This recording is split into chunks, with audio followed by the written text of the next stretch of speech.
Queria convidar você a abrir sua Bíblia no livro de Romanos, capítulo 12, no verso de número 21. Romanos 12, verso de número 21.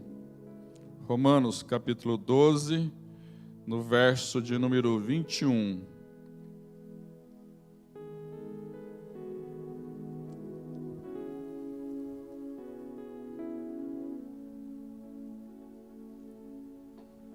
Romanos capítulo 12, verso número 21, diz o texto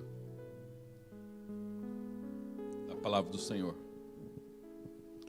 Não se deixem vencer pelo mal, mas vençam o mal com o bem.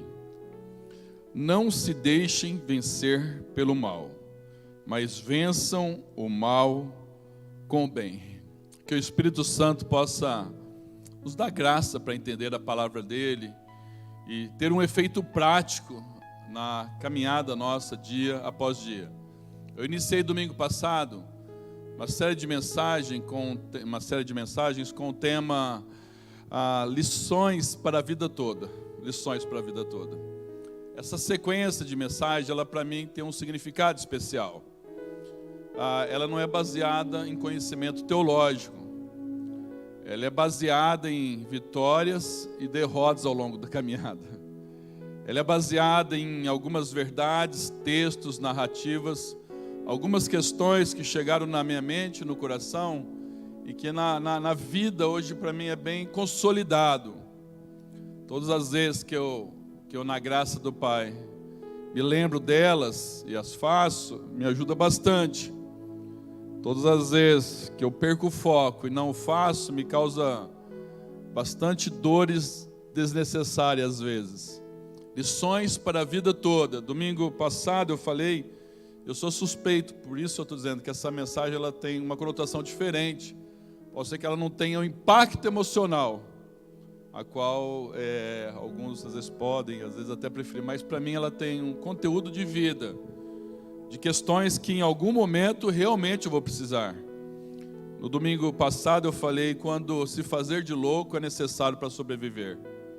Eu usei o texto de Davi em 1 Samuel capítulo 21, versículos que vão ali na sequência do capítulo, quando Davi, em um momento da vida dele, o grande rei Davi, o herói no sentido assim humano, o vitorioso Davi, o que venceu os gigantes, mas um dos períodos mais desafiador da vida dele. Ele nunca esteve tão perto da morte como naquele período, diante do rei Ax, que ele vai ser morto, e não tem como entrar naquela batalha. Você precisa saber a batalha que você tem condição de entrar, e a batalha que é melhor você não entrar lá naquela hora.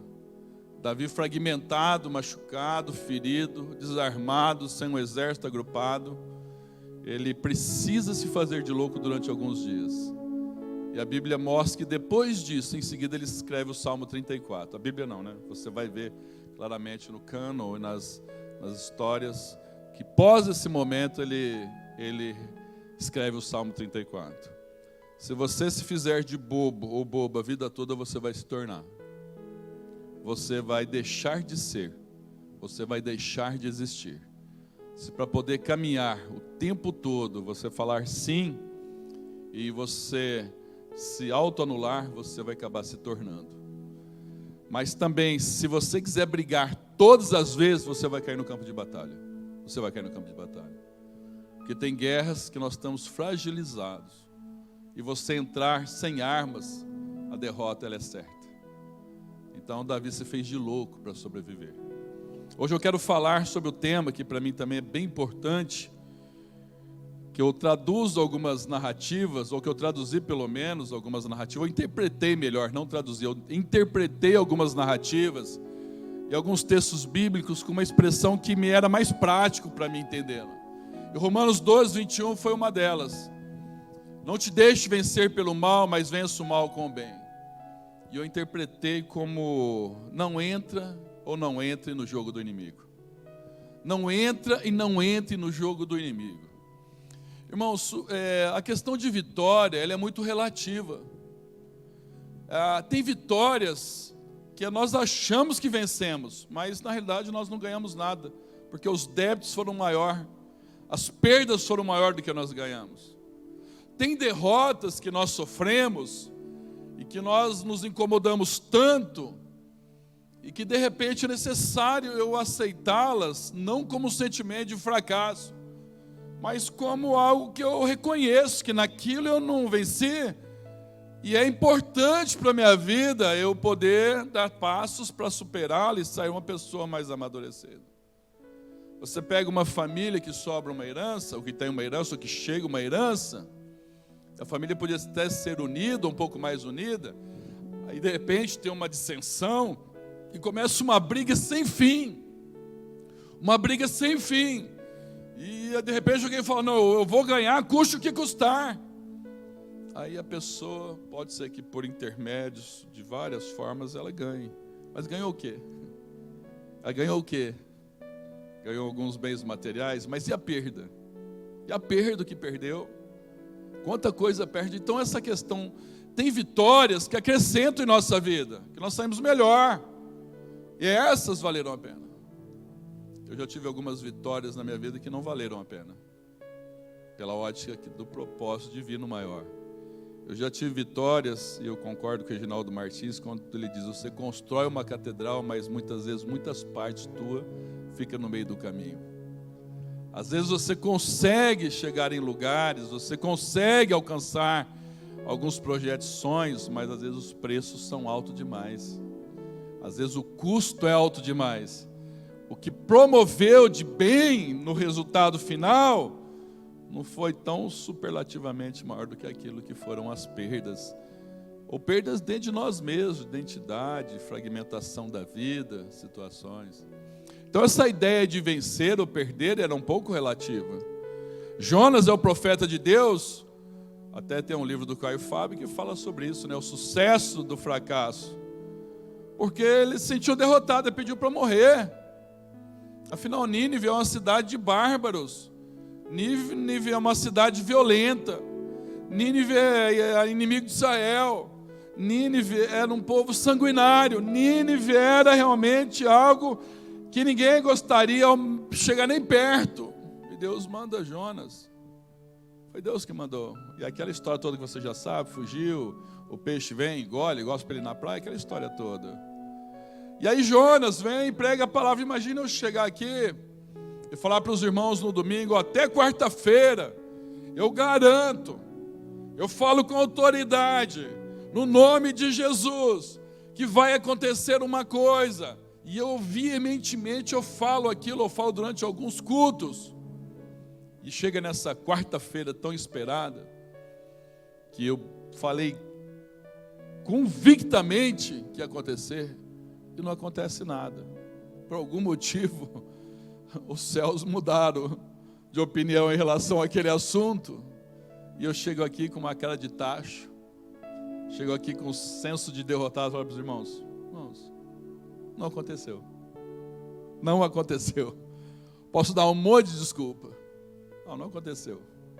Jonas, ele é o profeta. A mensagem dele é falar. O resultado positivo de um profeta é falar e cumprir o que ele falou. Porque se o profeta fala e não cumpre o que ele falou, fica uma ideia dúbia a respeito dele. Então ele vai e fala, e ele vai andando por Nínive, e vai pregando, durante 3 dias virá juízo sobre essa cidade, vai ser destruído tudo, não vai sobrar nada. Então a mensagem de Jonas era essa: em 3 dias a cidade que está debaixo do juízo de Deus, ela vai ser aniquilada. E ele sai pregando convictamente. Então a mensagem é: 3 dias a cidade acaba. O sucesso do profeta é passar 3 dias o juízo vir. Mas Deus é misericordioso, né? A Bíblia diz que o coração daquele povo, ele se quebranta. É o maior jejum da história, eu imagino, da humanidade feito até hoje. Jejuou toda a nação inteira, ou melhor, aquele povo todo jejuou. Eles, os adultos, as crianças, até os animaizinhos. Até o cachorrinho, hoje não tem ração não. Estamos em jejum aqui, você...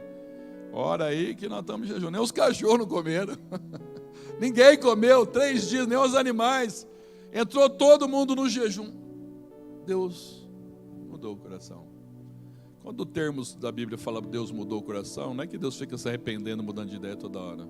É uma ideia apenas para nós assimilarmos um pouco, uma compreensão dessa movimentação de Deus em relação ao quebrantamento do coração humano.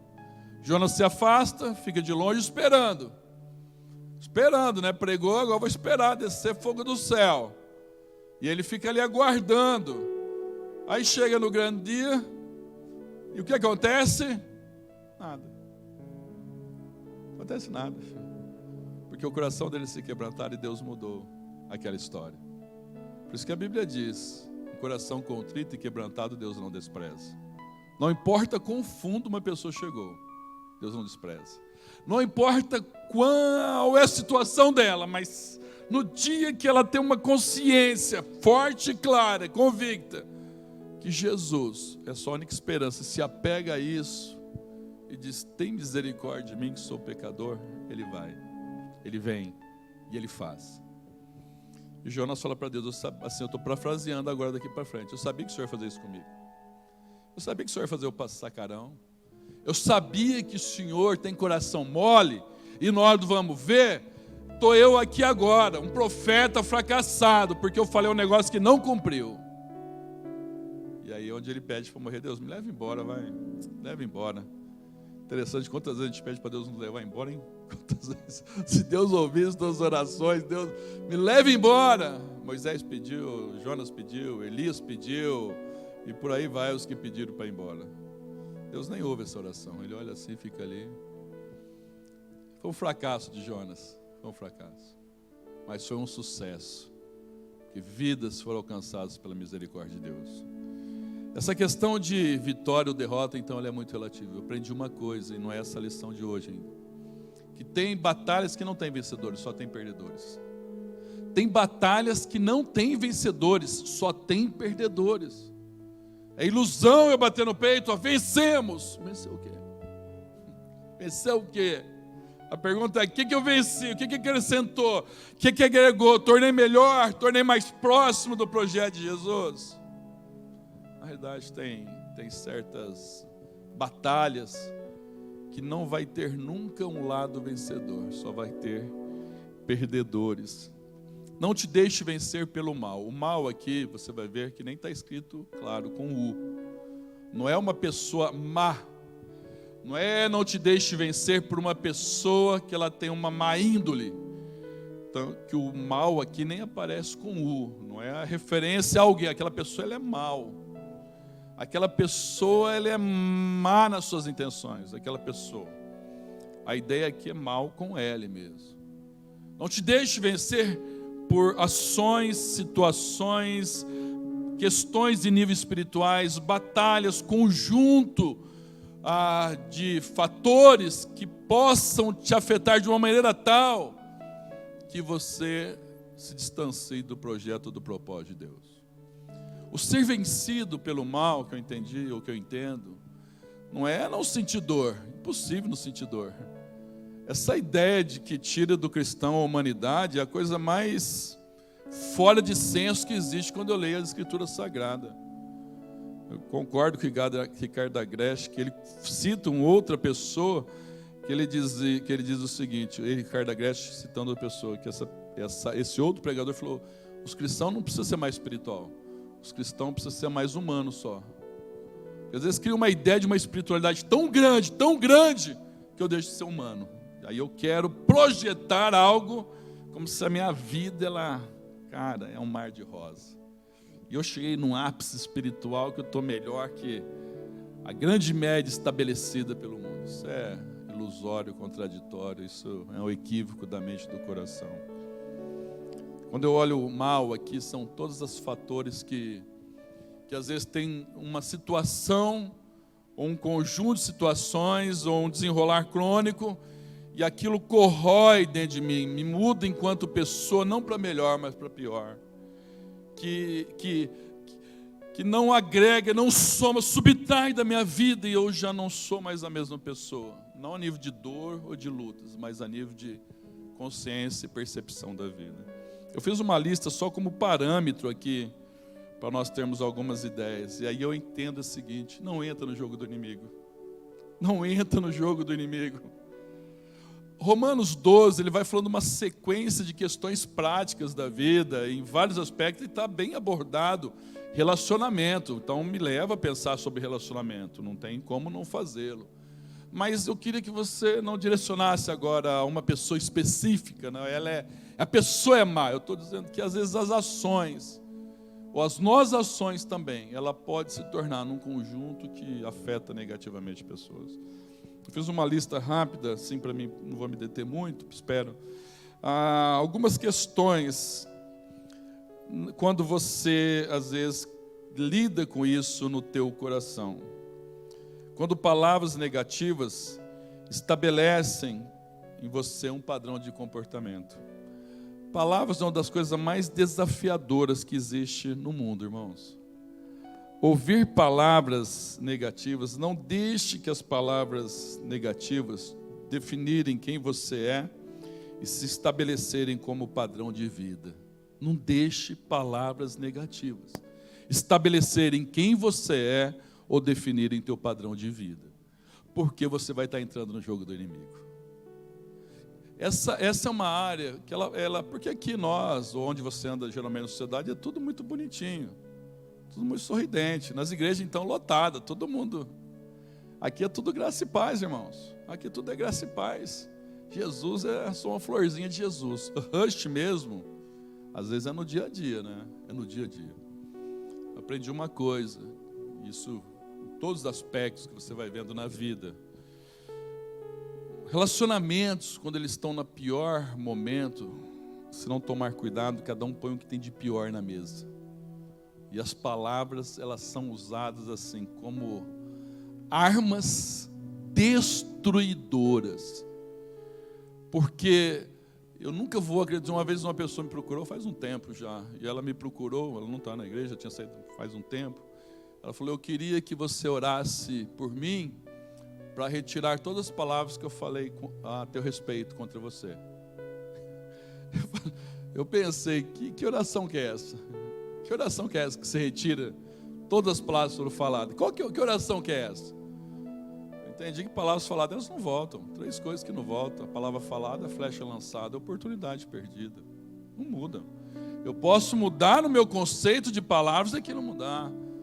Mas, irmãos, eu preciso ser muito cuidadoso com as palavras que eu falo quando eu estou irado, quando eu preciso numa argumentação de uma briga. Porque você sabe que eu e você não somos tão bonzinhos assim como apresentamos. Você sabe disso, né? E tem uma questão que você já deve ter percebido, que nós sabemos pelo caminhar qual é o ponto fraco da outra pessoa. Nós sabemos qual é o ponto fraco da outra pessoa. E se nós não tomarmos cuidado, nós vamos lá e batemos naquele ponto fraco. Tem algumas palavras na minha vida que eu posso ouvir que, bom, já ouvi de tudo, né? Ouvi mal o quê? Cada semana eu ouço uma coisa diferente às vezes. De vez em quando eu volto na primeira página, eu falo, gente, o pessoal tem criatividade. Mas tem algumas às vezes que se eu ouvir, eu vou ficar chateado. Eu concordo com o Spurgeon, né, que diz: quando te falarem mal de você, não se preocupa não. Você é muito pior do que eles pensam. Fica chateado não. Mas, irmãos, tem palavras, tem pessoas que são subjugadas por palavras.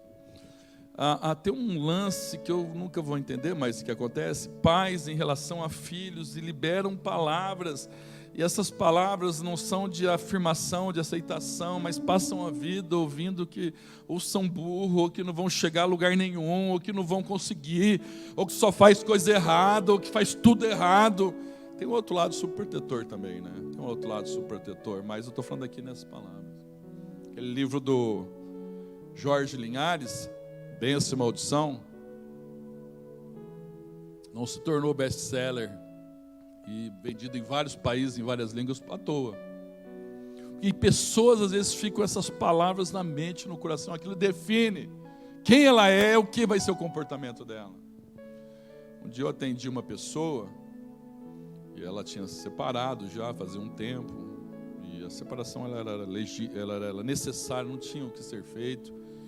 pelo nível de humilhação, de subjugado e de violência, inclusive física. Nós vivemos ainda numa sociedade bastante machista.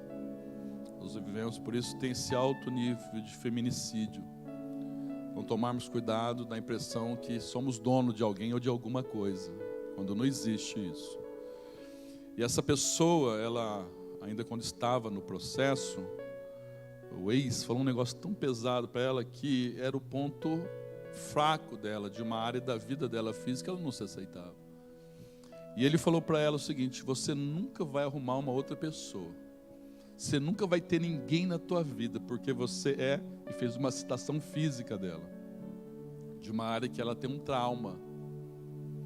Aquela palavra, ela causou um impacto tão grande que eu atendi essa pessoa anos depois, muitos anos depois do fato ocorrido. E ela falava assim para mim, todas as vezes, ela falou para mim, todas as vezes que eu me olho no espelho, eu lembro daquela palavra. Todas as vezes que eu vou tentar um relacionamento, eu lembro daquela palavra.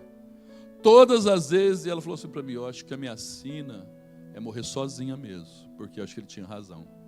Uma palavra falada, uma expressão falada. Eu falei, não, bom, ministrou e caminhou. Eu penso que superou, faz um bom tempo que eu não converso com a pessoa, né, até nem da cidade, porque eu vi, acho que casou novamente e tal, eu falei, superou o trauma. Não entre no jogo do inimigo. Ou no falar palavras, porque as palavras elas reverberam. Ninguém fica bem após massacrar alguém. É impossível ter paz após massacrar alguém. Tem coisas que não tem como trazer de volta mais. Eu queria não ter falado. Não falou. Agora o que eu posso fazer é pedir perdão e mudar a minha concepção de expressões. E se estiver na hora da ira maior, porque nós precisamos ter argumento, às vezes, né? Nós precisamos ter argumento. Eu preciso expressar a minha frustração a todo custo, então eu vou bater na ferida. Eu sinto mais, às vezes, quando alguém chega e me dá um tapa de pelica, eu fico pior. Quando alguém fala assim para mim, alguma situação que eu já ouvi, e a pessoa fala com ponderação e fala consciente, eu sinto mais, porque a outra só provoca na minha ira. Eu chamo a pessoa para o ringue, eu quero brigar com você. Você não é o que falaram, você não é o que disseram, você não é o que você já ouviu a teu respeito. Você é quem Deus diz que você é. Você é filho amado do Senhor. Não entre no jogo do inimigo. Não deixe que as palavras que foram faladas ou liberadas sobre a tua vida definam quem você é, o seu padrão de vida. Não deixe. Segundo aspecto, se você também já falou, não tem como trazer agora. Você vai diante de Deus e falar, Deus, está neutralizado essas palavras, está quebrado essas palavras, estão desfeitas essas palavras. Segundo aspecto, só referências para mim falar sobre não entrar no jogo do inimigo.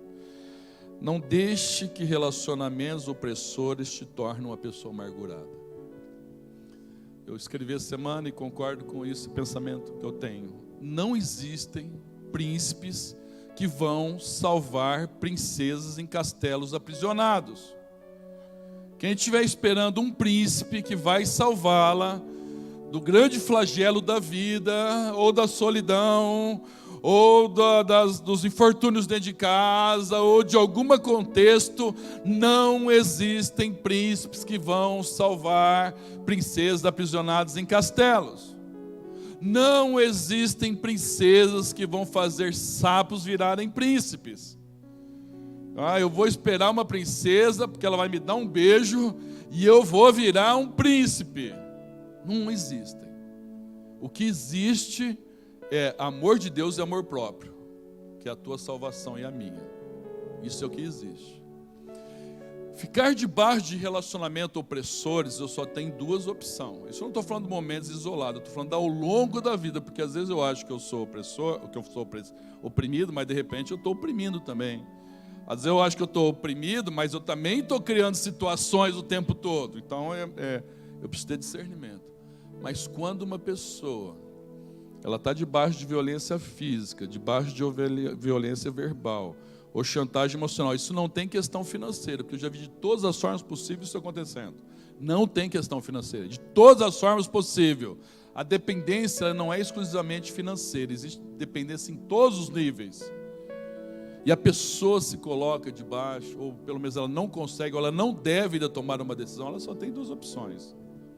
Ou ela toma uma decisão, se já foi esgotada todas as possibilidades e o processo ele é crônico, estabelecido, não se tem interesse de ajudas, ou ela tem que lidar com aquilo até chegar um momento da vida dela que ela entenda que dá sequência. Só que o grande desafio é a pessoa ficar amargurada. O grande desafio é a pessoa ficar amargurada. É o coração da pessoa ir se apagando, e essa pessoa não tem mais brilho, essa pessoa não tem mais alegria, essa pessoa não tem mais entusiasmo da vida, e essa pessoa não sobrou nada. Então, ela entrou no jogo do inimigo. Aquilo causou mal dentro dela. Aquilo mudou ela não para melhor. Aquilo amargurou a alma dela. Aquilo tirou o brilho dos olhos, aquilo tirou o projeto até de servir a Deus. Não entra no jogo do inimigo. Não entra. Não estou falando que você, por favor, em nome de Jesus, me entenda bem. Não sai aqui a gente tomando decisão para todo lado e fala, o pastor que mandou. Não mandei nada não, hein? Até porque quem vai lidar com as consequências é você. E pastor não deve falar para ninguém o que deve ou não deve fazer. Ele pode dar uma visão ampla para a pessoa enxergar de outros ângulos e a pessoa tomar a decisão dela. Mas pastor não deve falar, você pode, você não pode, você faz, você não faz. Então não estou falando para ninguém fazer, não. Só estou dizendo para você trabalhar o teu coração. Porque senão você é vencida ou vencido pelo mal. E você vai perdendo o brilho da vida. E você vai perdendo a alegria. Não, eu venci, estou vencendo, hein? Estou vencendo, hein? Venci mais 2019. Eu venci 2019. Passei mais esse. Mas passou que jeito? E o coração? Não, estou mais quieto. Tem hora que está mais quieto não é problema também. Tem hora que está mais quieto até melhor. Né? Fica mais reflexivo, fica pensativo. O problema é roubar do coração, característica da vida. Eu vi que teve um vídeo lá que ficou, tudo vivo de meme, tudo hoje em dia, qualquer imagem, não tem jeito, da senhora que é abduzida pelo portão, né? Então esse vídeo aí ficou, tadinha da senhora que está passando na frente de uma casa, o portão aberto, o cara com a moto já saiu, e ela está passando o cara de costas, só apertou, ela nem viu o portão, levou lá para dentro, ficou mais de 1 hora dentro da casa lá. E tem depois a câmera interna, ela procurando. Aí falaram, alguém falou assim, eu tentando sair de 2019, vou para todo lado, eu olhando todo e qualquer câmera, passando 2019. Não deixa o teu coração amargurar, porque senão você foi vencida, ou foi vencido pelo inimigo. Terceiro aspecto, não deixe as decepções da vida tornar você uma pessoa mais egoísta. Porque às vezes, irmãos, você vai lá e ajuda uma pessoa. Você faz o que pode e não pode. E de repente essa pessoa vai embora. E nem fala obrigado. Ainda assim você está no lucro. De repente ela vai e fala mal de você ainda. E você fica tão magoado, tão chateado, que você não quer ajudar mais ninguém. Aí eu e você falamos, não, sabe de uma coisa? Eu não quero ajudar mais ninguém, não. Daí só me machuca. Aí você deixa de ser a essência de uma pessoa altruísta e passa a tornar-se uma pessoa egoísta. E aí o mal venceu. Porque o mal tirou de mim uma condição de eu ser alguém que me importe, me preocupe, e o resultado final é a pessoa com Deus, não sou eu. Mas isso tem um efeito muito grande em nossa vida. Isso tem um aspecto muito grande dentro do nosso coração. Muitas vezes pessoas se afastam da igreja, pessoas não querem servir mais a Deus, pessoas se distanciam. Jesus não tem nada a ver com essa história. Irmãos, Jesus não tem nada a ver com nossas histórias, nesse sentido. Ele continua sendo a razão do meu, do teu viver, o Messias, o Alfa, o Ômega, o primeiro, o último, o Cordeiro de Deus, o leão da tribo de Judá, aquele que eu preciso, que eu necessito. Eu não posso transferir para Jesus, para situações eclesiásticas, ou até nessa questão de ser alguém que se importa com os outros, porque eu fui machucado. Porque senão o mal venceu o bem. Não, mas eu superei, mas e o meu coração? Eu continuo me importando com pessoas? Eu continuo tendo uma disposição, se for necessário, legítimo, eu ajudar alguém? Não, não quero saber de ajudar mais ninguém. Eu quero ficar no meu canto, cuidar dos cachorrinhos só, porque pelo menos você fica bravo, você volta tarde, está rabando o rabinho e está brincando com você. Não, não quero saber mais.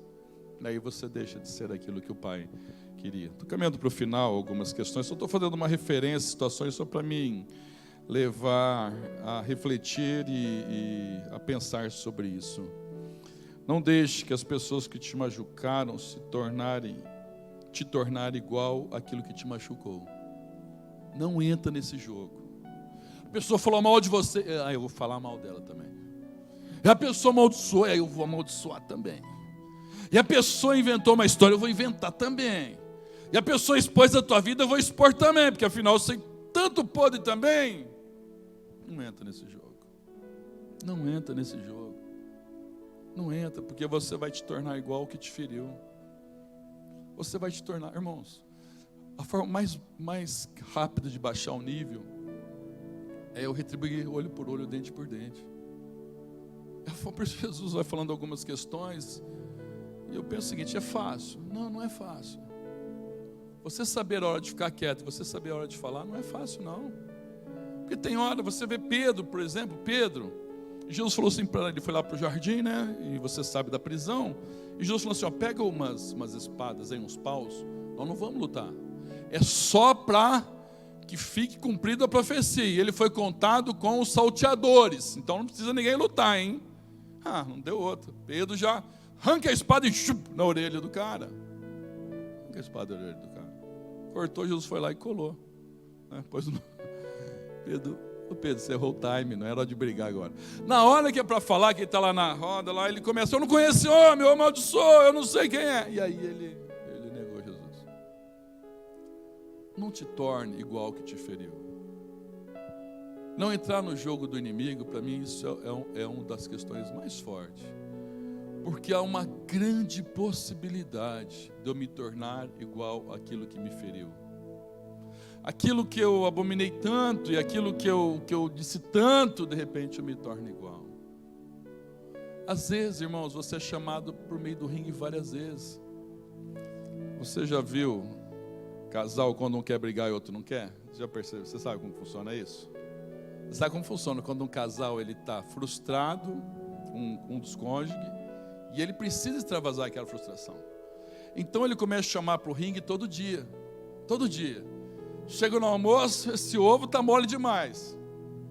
No outro dia, esse ovo está duro demais. E no outro dia, então, aí você percebe, tem momentos que tem dia que a gente não está legal. De verdade, tem dia que eu não estou bem, eu quero ficar quieto. Tem dia que eu não tenho nenhuma palavra. Eu percebo quando o meu nível de chatice aumenta, eu percebo que eu não estou bem. Meu nível de chatice aumenta, eu percebo que é hora de eu ficar meio quietinho, porque não vai dar certo o que eu falar. Porque o nível os remédios não estão fazendo efeito. Quando eu percebo que o remédio está fraco, eu falo, o nível de chatice aumentou muito, eu preciso ficar quieto, porque começa a ficar... Mas tem momentos da vida que eu vejo a pessoa, ela está frustrada. Isso pode acontecer em todo lugar. Em qualquer lugar, não precisa ser só casal, não. Aí ela fica chamando o outro para o ringue todo dia. Todo dia ela fica chamando para o ringue. Você não sei o quê. Você não quer... Porque ela quer que o outro entre no ringue para brigar. Porque se entrar na briga, aí vai nivelar, um dá um soco, outro dá outro. Não estou falando fisicamente, por favor. Estou falando agora na linguagem figurada. Então é Mike Tyson, Holyfield, um morde a orelha do outro, outro volta e vai, mas pelo menos... Tem pessoas, eu vou dizer uma coisa para você, guarda isso no teu coração em nome de Jesus. Tem pessoas que inconsciente e tem pessoas que consciente por maldade. Elas têm interesse em desestabilizar você. Toma cuidado para as tuas palavras não serem instrumento para desestabilizar alguém também. Tem formas abertas e declaradas de uma pessoa desestabilizar o outro, ou tentar pelo menos. Você não presta... Você é São Paulino, ou quer dizer, você é um palmeirense, não tem mundial, você nem tem mundial, você quer falar o quê? Então tem aquela forma. Mas tem uma forma dissimulada, sutil e ardilosa que a pessoa ela só lança uma dúvida. Dúvida do que você é capaz de vencer, dúvida do que você é capaz de superar, dúvida do que você é capaz de agir de forma diferente. Não entre nesse jogo. Você precisa discernir. Simples como a pomba e prudente como a serpente. Se você for simples como a pomba, o tempo todo você vai ser devorado. Vai ser devorado. Vira uma pombinha de Jesus para você vai ver. Vai sobrar, nem as penas não vai sobrar. Nem as penas sobram. E numa sociedade cada vez mais que a psicopatia reina, o individualismo predomina, é gente engolindo gente. Então, se você se tornar, eu sou uma pombinha de Jesus, gru, vai para você ver. Fazer igual os caras jogou no pega em casa, só sai as peninhas de fora. Só que se você for uma serpente o tempo todo, você não vive mais. Você só fica em alerta 24 horas. Alguém vai da cama, tem um negócio. Tudo você enxerga pela lente da maldade, da malícia, tudo, ninguém mais presta, ninguém mais serve para nada, ninguém mais... Aí você também se torna uma pessoa que ela fica muito pesada. Aí você também não consegue mais lidar com a vida, porque você fica uma pessoa muito alerta, 24 horas, ninguém sobrevive a isso. Sede simples como a pomba, prudente como a serpente. Quando você percebe no cenário que aquilo é o jogo do inimigo, peça graça a Deus, fala: Deus, me dá graça para não entrar nesse jogo. Ou pecados que escravizam a vida toda e não conseguem ser superados. Ou pessoas que você vai tornar igual que te feriu. Ou você carregar uma mágoa, um ressentimento no coração a vida toda e falar: não, eu quero, não precisa acabar não, Jesus, só quebra as duas pernas e mais algumas coisas, os dentes da frente tá bom já, não precisa fazer mais nada. Não é isso. Não precisa, não entra nesse jogo não.